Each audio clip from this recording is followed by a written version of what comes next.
I probably left I it was more. devastated, well, not devastated, but I looked down at my console today and I'm like, there is one Kleenex left in the tub.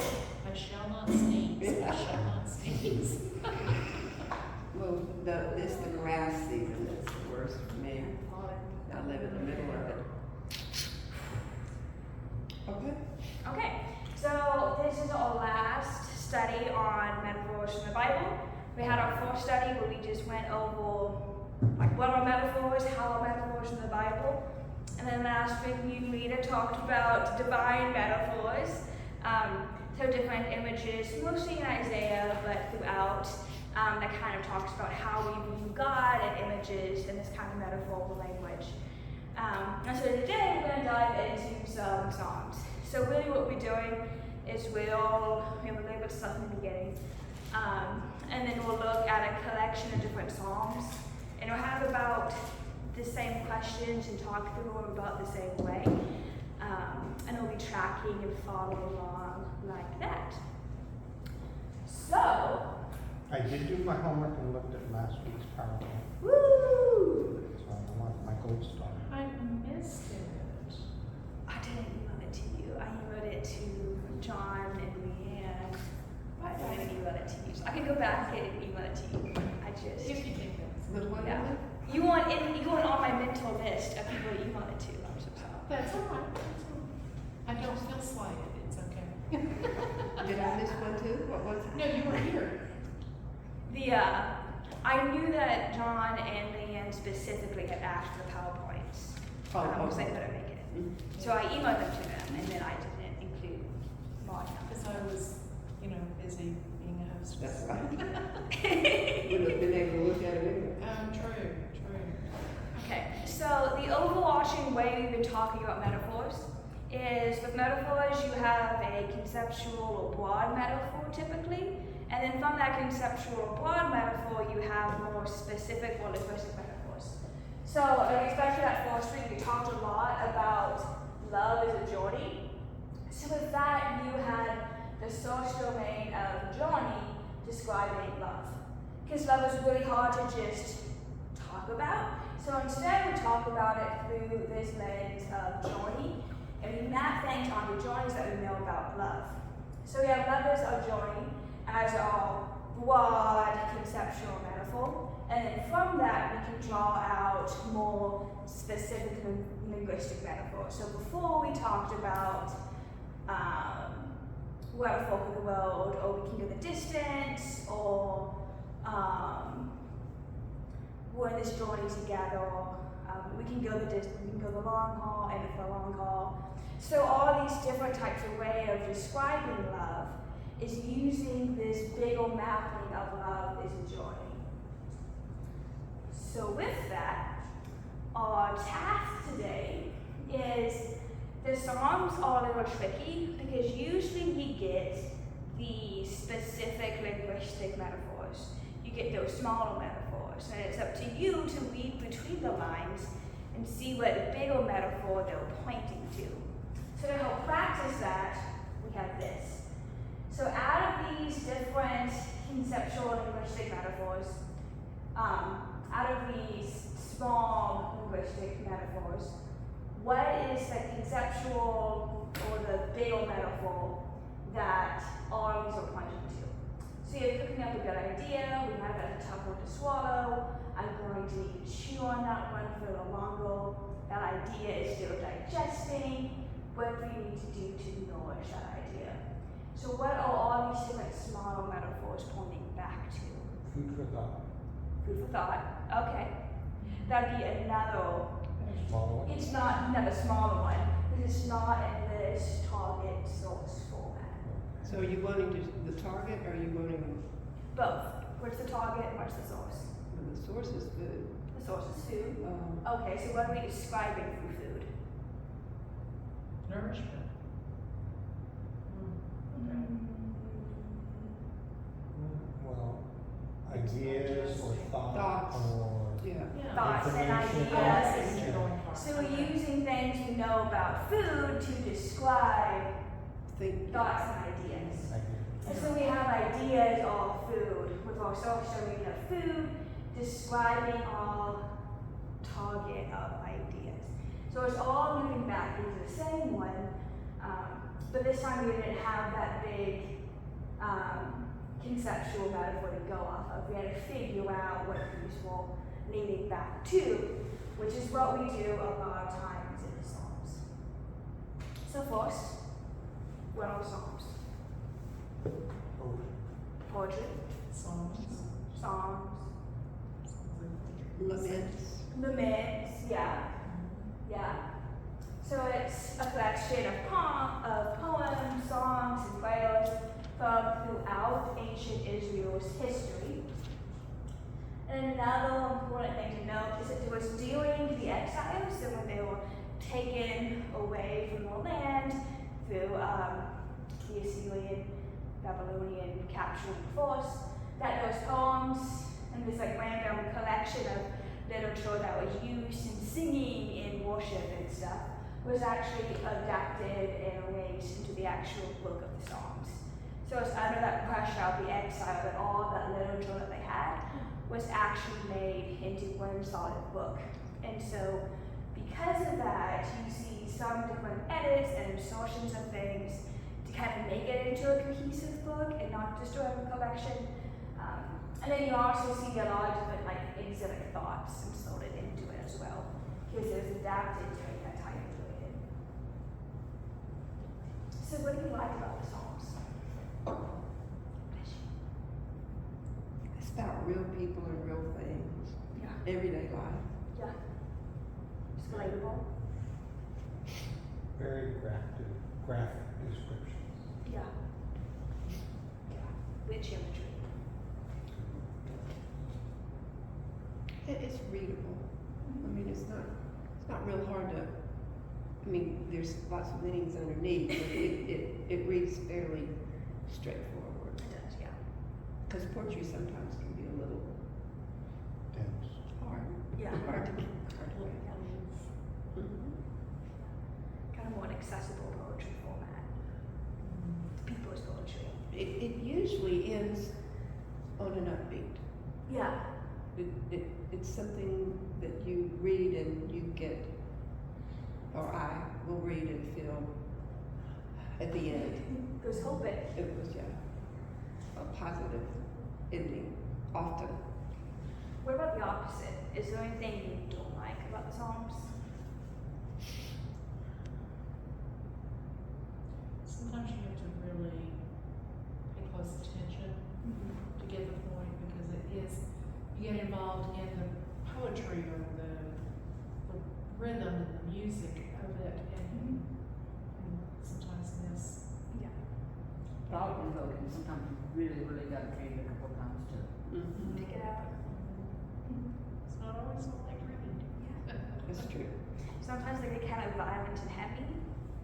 I tend to avoid those. Yeah. I mean, we're looking at the entire collection of Psalms. They're all songs, they're all kind of violent and kind of heavy, kind of difficult to read. That's true.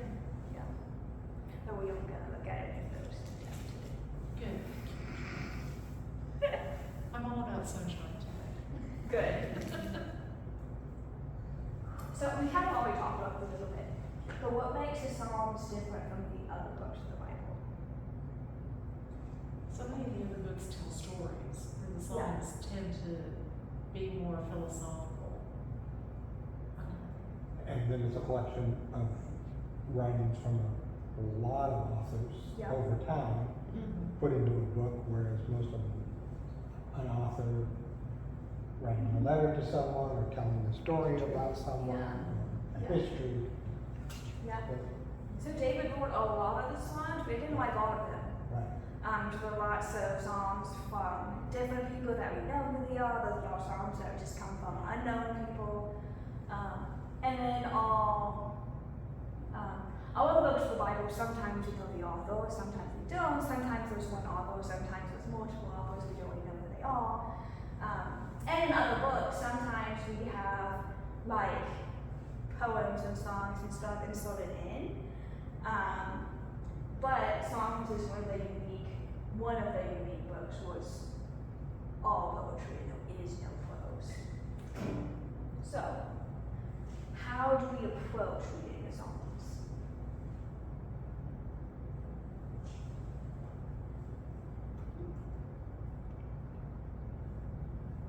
You jealous? You know, we We'll do, get there, but we do tend to break them apart, like, yeah. we read it and then we extrapolate Mhm. into, or parse it, more, I guess. Or we read them responsibly with the, during worship or? Yeah. Yeah. Like sometimes when I go opening call to worship, sometimes I'll be like comma adapted from Psalm, whatever. So sometimes we treat the Psalms almost as like little lighthearted stuff to just insert in and flavor all other worship and reading of God. Sometimes we don't really know how to read the Psalms because we're like, this is a little weird and it's poetry and there's not just one meaning. So, what's different ways? Okay, final question. On this side. What about the Psalms challenges us? The fact that they are, not as concrete, they Mhm. are not always very, Reading between the lines, like you said. You Yeah. gotta- If you wanna get at the meaning there, you gotta dig a little Dig a A bit. little bit. yeah, And there's so much interpret. symbolism and imagery and, Okay. So with all of that in the back of our minds, we're going to go ahead and dive into our first psalm, which is Psalm 18. And any of these ones that have the asterisk by the song title, it means that this psalm was long. And so this is not the full song. So, probably should have kept the numbers in, but these are different sections from different parts and around the psalm. So it's not just the psalm all the way through, or even just like verses 1 through 10. There's different pieces from different parts of it. So, would anybody like to read Psalm 18 for us?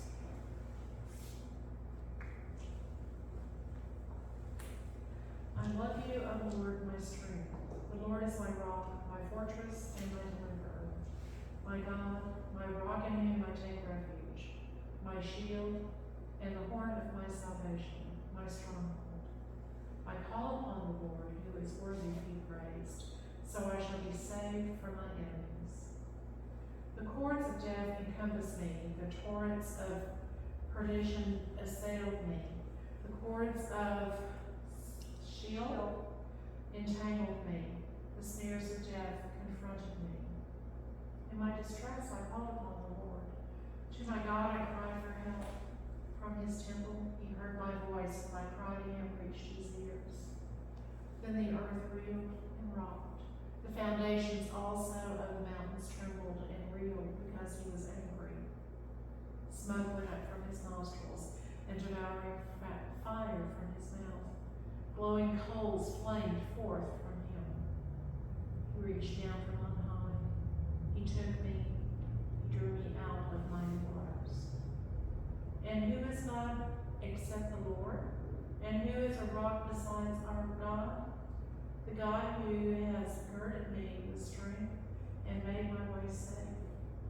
He made my feet like the feet of a deer and set me secure on the heights.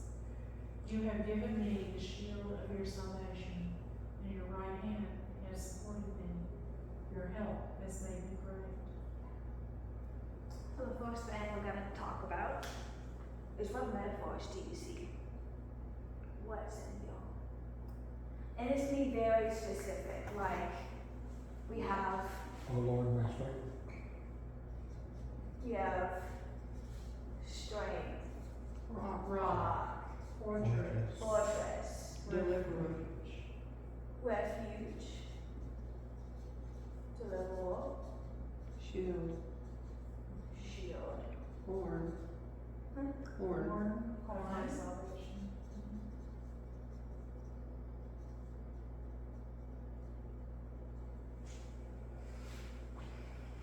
Okay, well that's about the full stanza. Mm-hmm. What about the rest of it? The word cords of death, that's wraps, like you're cord, like you're wrapped up. Yeah. So cords, it Yeah. comes to me. Then torrents. Yeah, so torrents like. So what if we just take this section? What do you think is happening here in this section? The cords of death encompassed me. The torrents of perdition assailed me. The cords of Sheol entangled me. The snares of death confronted me. Yeah, death. He's afraid. He's afraid. He's feeling like our sheep. He's feeling like life is Like God abandoned them. Yeah. Yeah. they're alone and they're afraid. Yeah. And then you have over here, he reached down from on high, he took me, he drew me out of mighty waters. So you can almost, Torrents, yeah. There's cords around you, you're in the water, you can't swim. The torrents are assailing you. The cords of Sheol, so Sheol is the conception of death, which is down. So death is down, when you die, you go down. So if the cords of Sheol entangle me and the snails of death confront me, it's like this wrapped up, lost in the water, or drowning me, pulled downward into Sheol. Which is pretty big and violent imagery, right? Very dark. Yeah. So then we also have drowning. Okay. And then, but that's not the end of the song. What else is going on? So then, after feeling like they're drowning, and they call to God for help, and from his temple, so not feel like God's with him at that time. He hears his voice, his or her voice, and his cry reaches God's ears. And then the whole earth reacts with Yeah. wheels and rock the foundations of the mountains. Smoke from his Oh, nostrils. because and God is fire. angry. Yeah. Coals. And that's interesting. Yeah. It's You know, like- I had a picture of a dragon when I read that. Like, God is this like dragon who's like smoke and fire coming out, like save this person from like drowning. Well, and he called upon the Lord, so I shall be saved from my enemies. So God is angry. Yeah. So I guess God is angry at the people that are tormenting this person. Yeah. And that's interesting. Yeah. God is actively reaching out to rescue and to save. And then we get to the final stanza where we go back to the rock image. Who is walk besides our God? The God who has girded me up with strength and made my way safe. He made my feet like the feet of a deer, set me secure on the heights. He made the shield of your salvation, lightning and support me, help us would be great. So again, it's this re-emphasis of this saving. Like it might feel like you might have had this drowning in death and being dragged down, but then you have this God that moves heaven and mountains and earth to rescue and save you, who is this steady shield of protection and rock. So, what does that say about us and God? What does it say about? Us and God. So we have all these metaphors, we have all these images, we have this psalm and everything that's going on in the psalm. Well, we need God's protection, and Yeah. we're pretty weak without God. Vulnerable. Yeah. And you know, when a person is going through some really evidently frightening, distressing thing, Yeah. it takes a while to get out of that. I mean, when you're in the midst of that, and sometimes that lasts. So I see the first you know, for the first and the second, that period of time where a person is overwhelmed. And so frequently for myself, when I find myself in a frightening or distressing or sad or frustrating time, and you're in it, it's so hard to realize that there's more, that the future, God promises that He will be with us as we get out of it. Yeah. But that in the middle part is difficult. Yeah. That second stanza also describes someone in depression. Yes. Yeah. Yeah. Yes. And that lasts a long time. It does. We were kind of taking it as the literal thinking of drowning. But even that image of the drowning in the cords, wrapping up and pointing down to death, that's an image, and that could be an image of different things, like depression, maybe like an illness, maybe like some catastrophe that's just clouding everything and driving me down. And there's enemies involved. Yeah. And when I was thinking about all that too, cancer, of course, is what came to mind about the cords. Yeah. Then also, one of our nieces' fiance was in a very serious motorcycle accident this last week and is in the hospital. Luckily, they are very strong Christians, and so, you know, the whole church is praying. Yeah. You know, we feel uplifted, we feel like he does have God to heal him. But, you know, this whole cords of death, and I'm thinking about what Justin must have felt lying there after the car ran into him. So, yeah.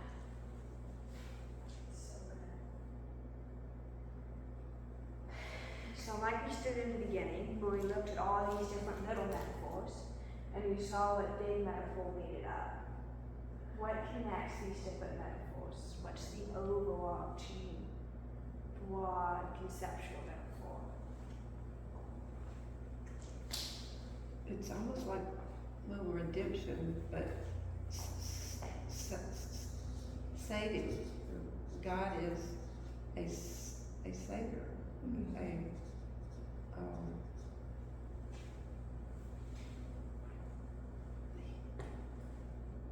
The rock, the foundation.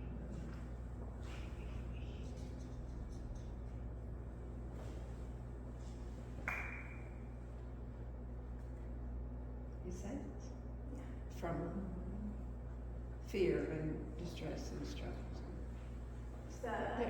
There's another word I'm trying to preach my brain.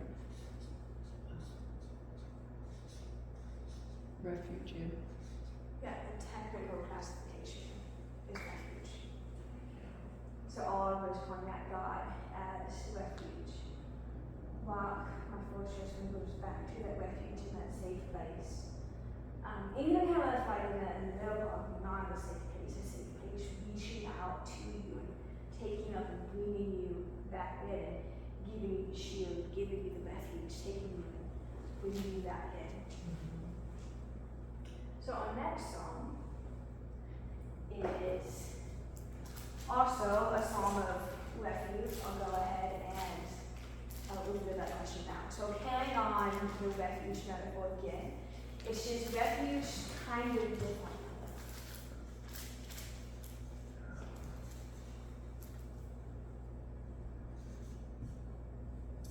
So, and again, this one is selection from my one. Would anybody like to read it, or do you want me to? I'll read it. You who live in the shelter of the Most High, who abide in the shadow of the Almighty, will say to the Lord, my refuge and my fortress, my God in whom I trust. For he will deliver you from the snare of the hunter and from the deadly pestilence. He will cover you with his pinions, and under his wings you will find refuge. His faithfulness is a shield and defense. You will not hear the terror of the night, or the arrow that flies by day, or the pestilence that stalks in the darkness, or the destruction that wastes at noonday. Because you have made the Lord your refuge, the Most High, your dwelling befall you, no scourge come near your tent. For he will command his angels concerning you to guard you in all your ways. On their hands they will bear you up, so that you will not dash your foot against a stone. You will tread on the lion and the adder, the young lion and the serpent you will trample underfoot. Those who love me I will deliver. I will protect those who know my name. When they call to me, I will answer them. I will be with them in trouble. I will rescue them and honor them. With long life, I will satisfy them and show them my salvation.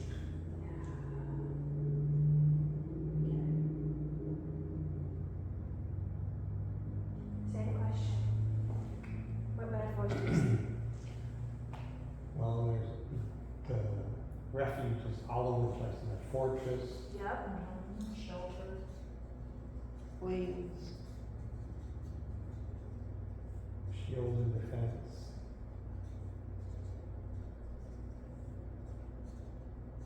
Arrows. That's a snare of the hunter.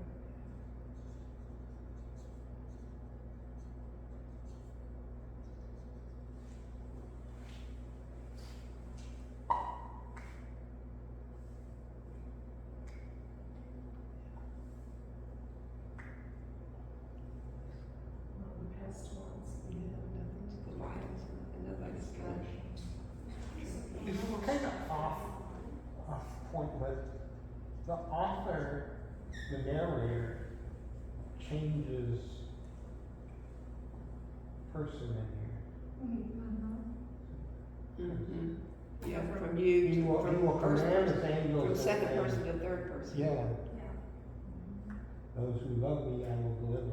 But God is speaking, so there's. At the end, but not at the beginning. Yeah, it's almost like God's response. Yeah.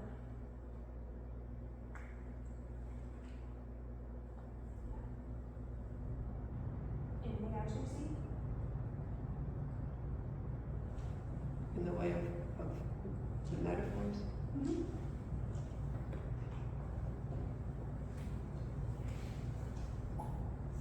But, yeah, animals not gonna trample up in this one. So, what is this psalm saying? Well, this one has a different tone to it. I mean, it emboldens us.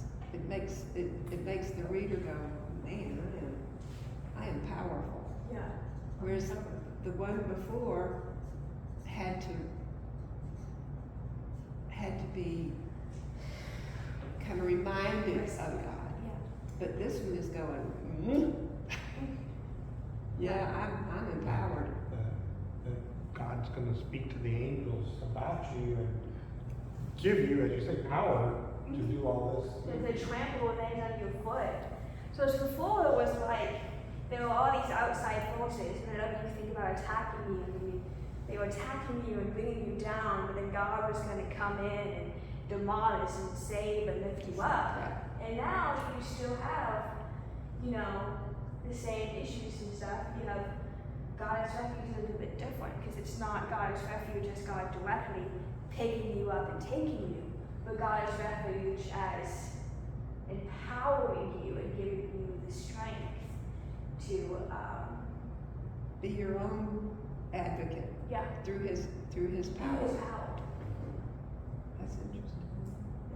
Because we're not railing ourselves up so that we don't dash our foot against the stone. The angels are railing ourselves up that God has sent. But this person's not worried. No, not at all. That's And interesting. one Comparing the two, that makes it interesting. One interesting point that I think makes this interesting is in this one, one of the common ways to describe God's refuge, like you have the rock in the fortress, and that shield and stuff that we saw in Psalm 18, when you also kind of see in Psalm 91. But Psalm 91 adds in this image of God and God as our motherboard and God's protection under his wings. So opinions, if like my arm was away, would be like that wrist joint. So you have this image of the wings covering up and protecting. Like a bird covers up their wings and protects their nest. Or even like wraps in the baby chicks and protects under that shelter of the wings. So you have shelter under the protection of God. But then there's also this message of provision.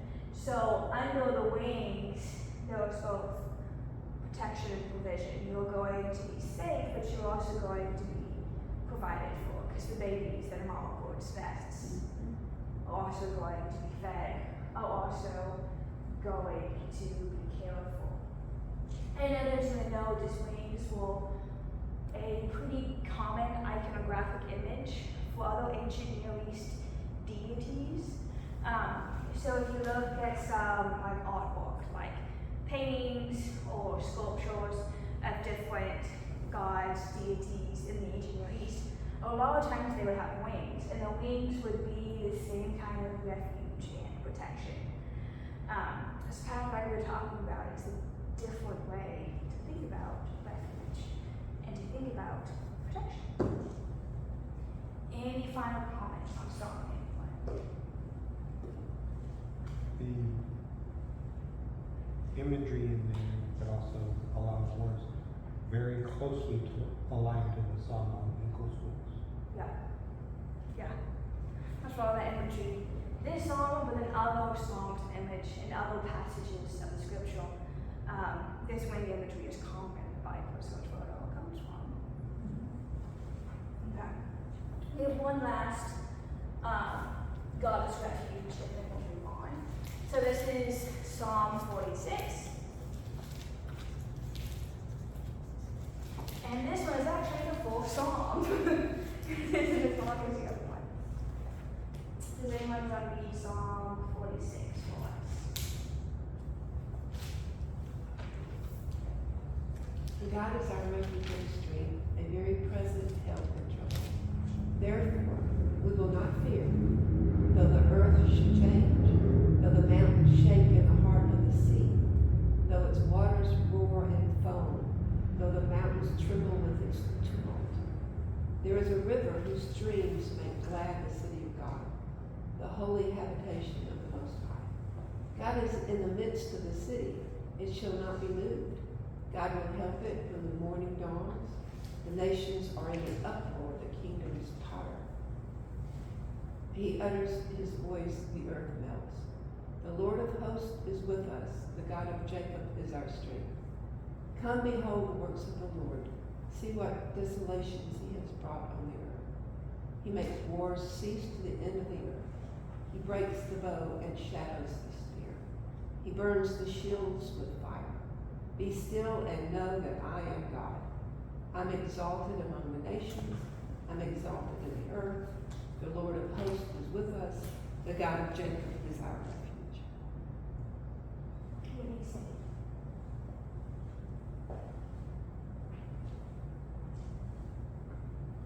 The locale has changed, like it's, well, there's several occasions. Well, The, Heaven?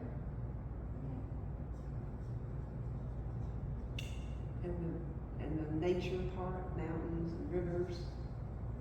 The title my translation gives to this psalm is God's defense of his city and people. Oh. And I think that sums it up really well. Because it's in the city, it's talking about the city. Well, they talk about Jerusalem here? yep. Because, now would this, I know you said it was collected during the exile, but Mhm. do we know if any of these were written during the exile? I should have looked that up.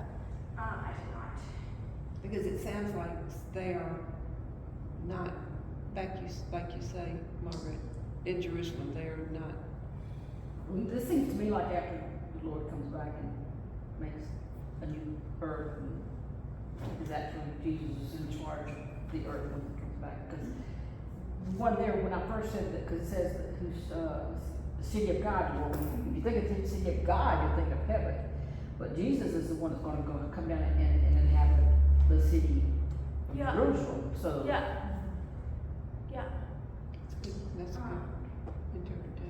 Well, again, my translation gives us a little hint. It says, to the leader of the Korahites, according to Alamoth, a song. Yeah. So whoever the Korahites are, I have two choir ministers, the sons of Korah. My guess is that this would have been written before the exile, because you have the nations on up for the kingdom's title. He utters his voice, the earth melts, the Lord of hosts is with us, the God of Jacob is our refuge. So although there is chaos in the kingdoms around us, although other kingdoms are falling, we will not fall, because the Lord of hosts is with us, because this is God's holy place of refuge. Now that could not be true. It could be written after exile, it could be written like before, but when I read it, that's what I see. Okay. But like Margaret says, it can be interpreted that it's looking forward to Yeah. when it is Yeah. restored. Because it's a song, and it's open.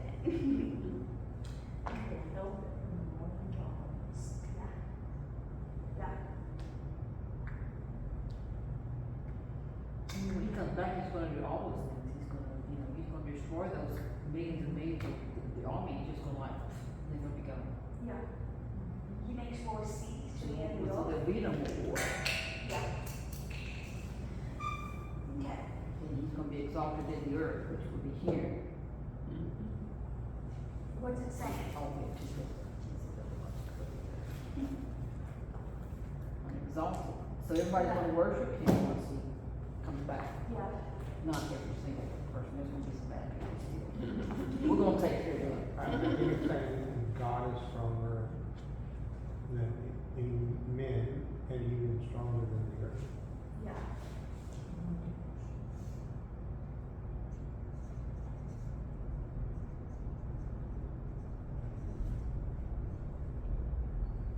What I see in this is Jerusalem is the place of refuge. So, again, this is still the overarching thing that's kind of connecting is this imagery of refuge. But really for the Israelites, refuge was not an abstract concept. Refuge was where God dwelled. And God dwelled in the holy temple of Jerusalem. So the place of God's refuge is localized in the temple, and the temple presence is a center point. So the hope of refuge, the hope of protection is wrapped up in this presence and this safety of God. And the sanctuary presence is something that lives in the temple, but does not always stay in the temple.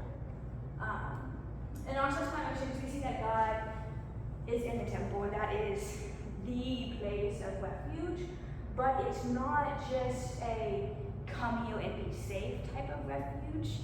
It's a type of refuge that's not just on the defense, but on the offense too. That doesn't just wrap you in and protect you, but actually goes out and fights for you too. And you know how many times we've heard the phrase, be still and know that I am God? Yeah. It's the first time I've known where it comes from. Yeah, I have to make a note so I can find it again, because that's, I mean, that's what I keep in my little office to Yeah. remind me. Yeah. I guess that's the only place it's written. Be still and know that I- I think it That's might be in interesting. other places. I have to check that though. But yeah, but in the context of everything else, be sure that I am God, because I am the God who goes out and protects you, and I am the God who welcomes you into my temple, into my city of refuge. So now we transition a little bit, and we have Psalm 1. Anybody, this is the entire psalm.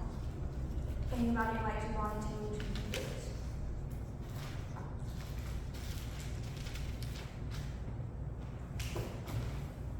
Happy are those who do not follow the advice of the wicked, or take the path that sinners tread, or sit in the seat of scoffers.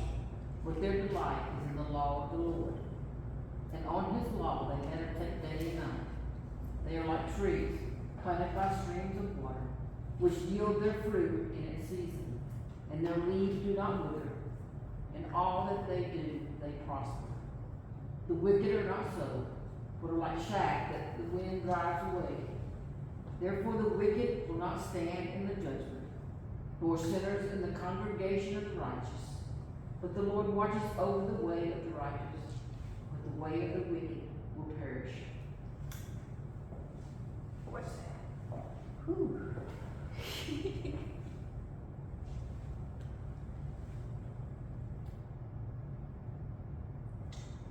Well, we have the metaphor of the chaff Mm-hmm. and trees. Okay, I'm gonna pause you there. Pause now too fast. So if we look at it, we really have the top, that's the tree, and the bottom, that's the chaff. Right.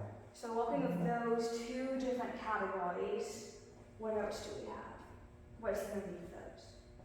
The path and of the sinners, the seat of the scoffers. Okay, so it's kind of a path in both of them. The leaves that do not wither. Okay. So the top half is talking about prosperity. Mm-hmm. The trees are going to prosper and the chaff is going to perish.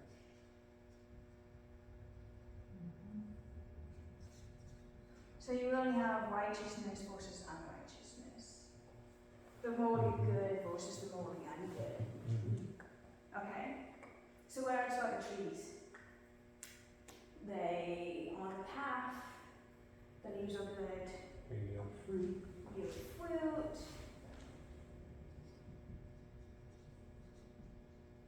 They've got plenty of water. Mm-hmm. The plants do what they need to do. Yeah. Okay, and then chaff. What's They're going on? they are not anchored there. They have no roots like the tree. Mm-hmm. Just like the sinners of the congregation.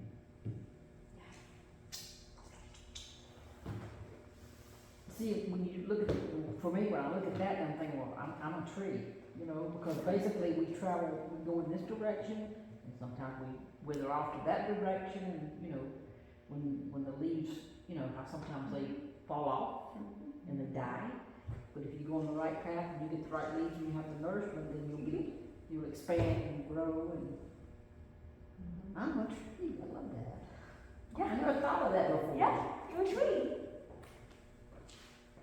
So, you kind of just answered this.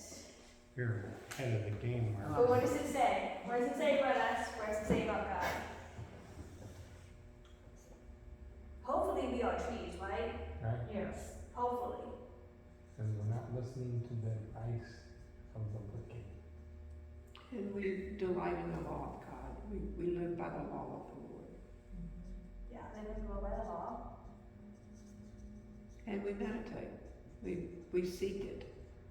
We study.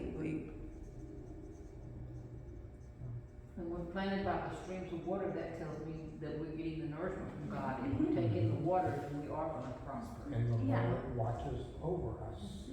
Yeah. So there is a little bit of refuge there too. Yeah.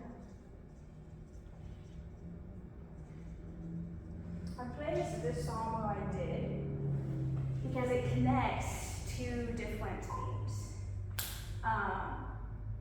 So we have the oil of refuge, right? Next, we're about to get into discipleship as a path, right? So when you think about this path metaphor, well, you also see it in here. So to think about Psalm 1, it kind of helps to bring up some of the ideas that we see tracked throughout the Psalms, because those two different metaphors, the metaphors of refuge and path, are pretty big throughout the Psalms. So in here, we we get an introduction to both those ideas of refuge and path in the very beginning, and we get it by this tree metaphor. And the tree metaphor is actually really cool. A, because trees were transplanted back then. So this isn't just any tree, this is a transplanted tree that's taken and moved and planted by the streams of water. So conquering kings, when they came in the areas, they would take some of the trees in that areas, like if they were known for olives, they would take an olive tree and they would take it back to their kingdom and they would plant it in their garden. And be like, oh, look how good and great I am, because they have this king of this tree of this nation I've conquered. And so for the Israelites, especially when we think in a potential exilic context, they are people that have been taken and transplanted elsewhere, but God is still work on their prosperity. They are still good, they are still with God, and then they're also going to get transplanted back. So they are going to be planted by the streams of water and cared for and have the fruit yielded in their season. But everybody else, all the wicked, are not planted like they were, and they will be driven away and blown away and can't stand up, don't have the roots like the trees of Israel do. So there's lots of deep, rich imagery in there. Okay, then we have 2 more Psalms. Yeah. And this is selection from Psalm 19. I'm not good, I'll read this one. Happy are those whose way is blameless, who walk in the law of the Lord. Happy are those who keep his decrees, who seek him with their whole heart, who also do no wrong, but walk in his ways. You have commanded your precepts to be kept diligently. Oh, that my ways may be steadfast in keeping your statutes. Then I shall not be put to shame, having my eyes fixed on all your commandments. I will praise you with an upright heart when I learn your righteous ordinances. I will observe your statutes, do not utterly forsake me. Teach me, O Lord, the way of your statutes, and I will observe it to the very end. Give me understanding that I may keep your law and observe it with my whole heart. Lead me in the path of your commandments, for I delight in it. Turn away the disgrace that I dread, for your ordinances are good. See, I have longed for your precepts. In your righteousness be gracious to me. Let your steadfast love come to me, O Lord, your salvation according to your promise. I will keep your law continually, forever and ever. I shall walk at liberty, for I have sought your precepts. I will also speak your decrees before kings, and shall not be put to shame. I find delight in your commandments, because I love them. I will revere your commandments, which I love, and I will meditate on your statutes.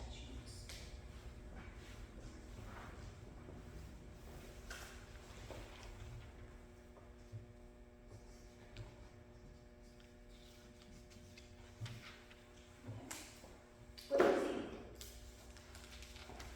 Walk in the path. Path.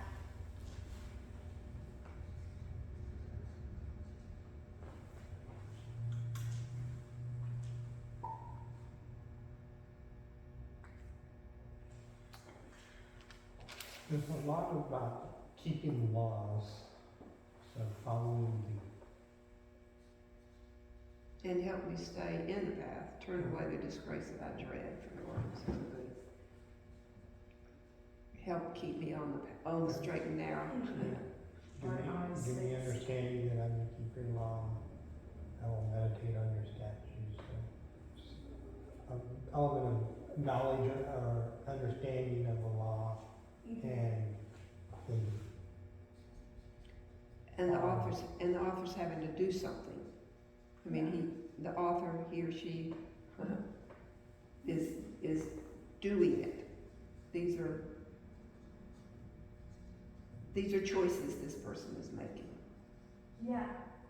So, before when you're talking primarily about refuge, right? It was just like this taking in and protection. Maybe God gave you the strength, and maybe God took care of it for you.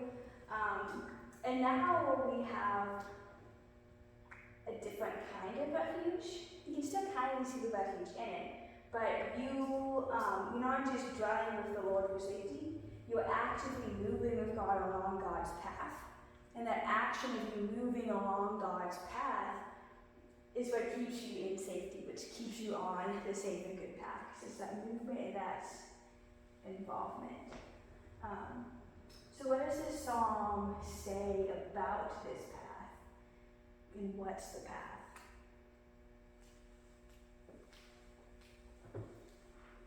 It says you gotta realize the importance of it. You got to keep to it. You know, the others were saying, like some of them were saying, God rescues us when but this is us doing our part. Yeah. So we're a player, Yeah, we're active. an active player in this one. Observing the commandments of the Lord. I'm wondering, I think I see the path leading to knowledge Yeah. and to God's purpose. Yeah. I long for your precepts, your righteousness. Be gracious to me. So kind of get this imagery of like what it is to follow God, what it is to be a disciple, and to describe what it's like to follow God, what it's like to be a disciple. We have this imagery of a path that you follow, that you seek to do right on and good, that you keep your eyes on, your direction. The ways that the laws of the Lord help to guide you and correct you and move you along that path. But also, it says that will speak of your decrees before kings and shall not put to shame. That means you're not afraid to tell the people about it. Yeah. And that's your responsibility as a Christian, is to go out and bring other people to Christ. That's part of the package. Yeah. It's not just a path you walk solo, alone, and carnal. That's Right? true. Yeah. Okay. Last psalm to look at. Oh, bummer. Psalm 46. Into it. Yeah.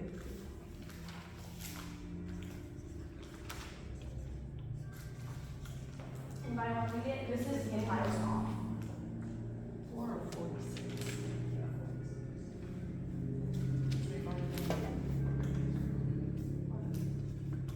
Shall I read it?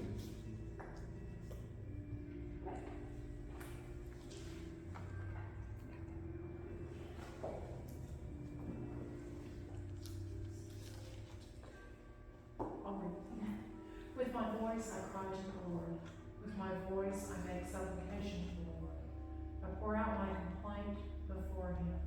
I tell my trouble before him. But my spirit is faint. You know my way. In the path where I walk, they have hidden a trap for me.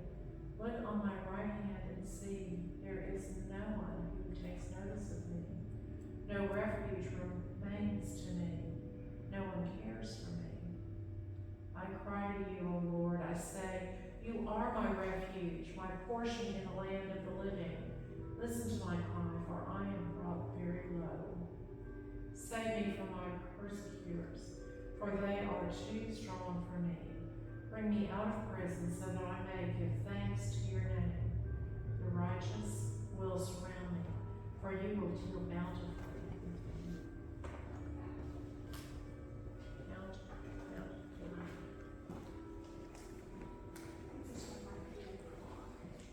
I wonder, because I think it is Maywood It's Mall. not 46. It's not 46. I'm sorry about that. that's okay. Hi guys.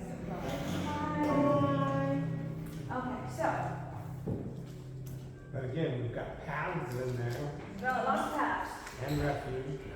Yeah. How is this different than the other paths and refuge?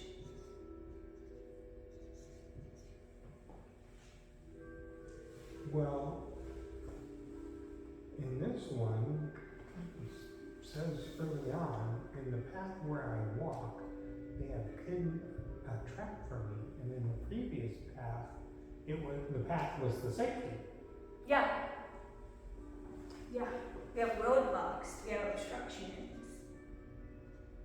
And there's no one who takes notice of me, so he sounds alone. No one cares for him.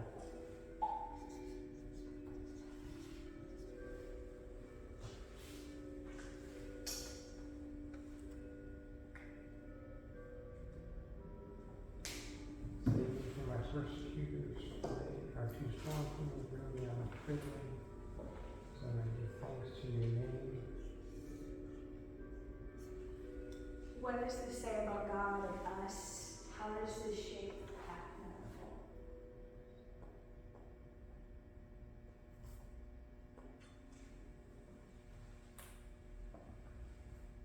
I think if we get off the beaten path, if we call to God, we can always get back on the path again. Redemption, is that the word? Yeah.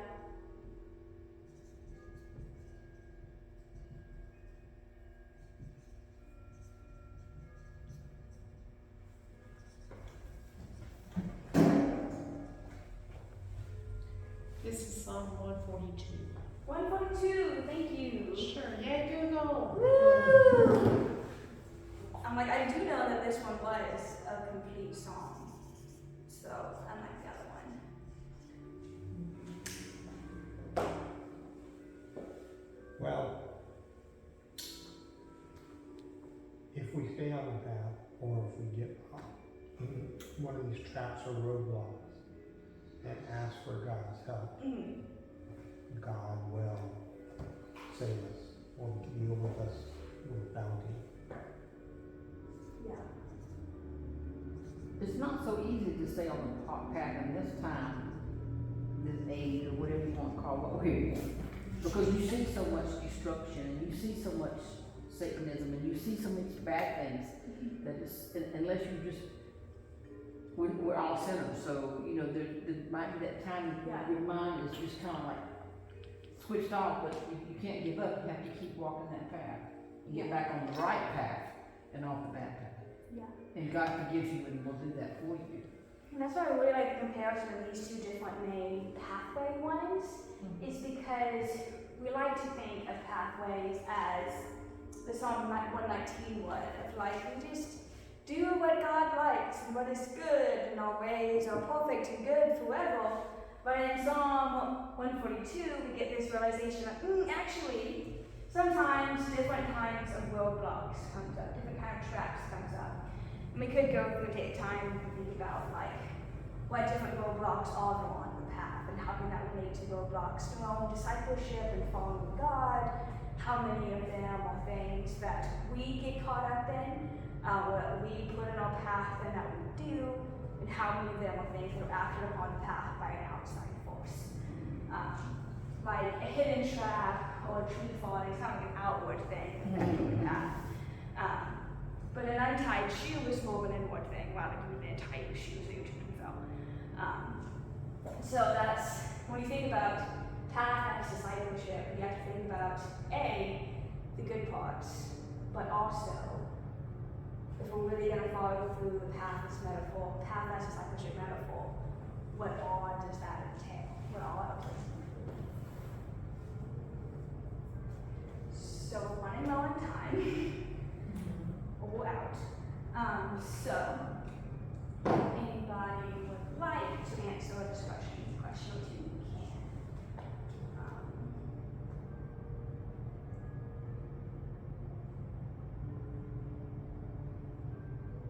Yeah, why don't we just do the bottom question?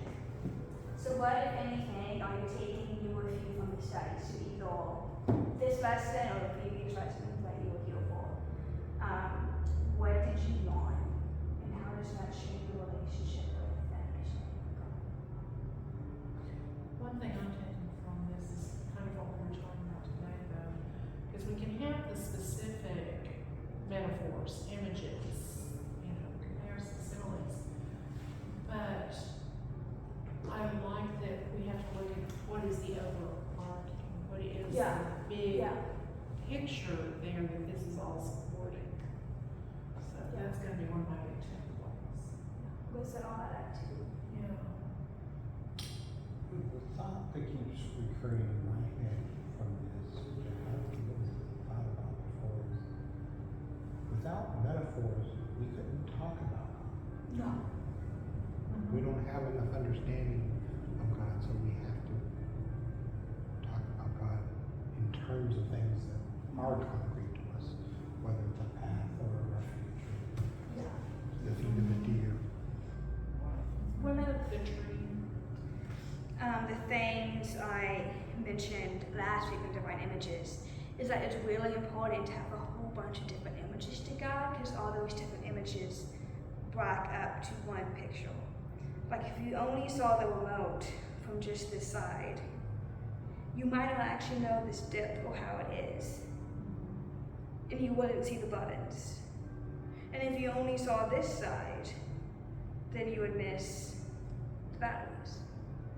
And so you need all the different images, and even all of that, you still miss the little laser radar infrared thing. So you need all the different images because they show you something different. And it's the combination of all those different images that begin to add up to some kind of picture of our understanding.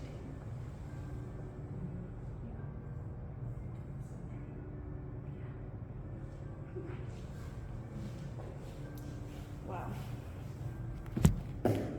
Before we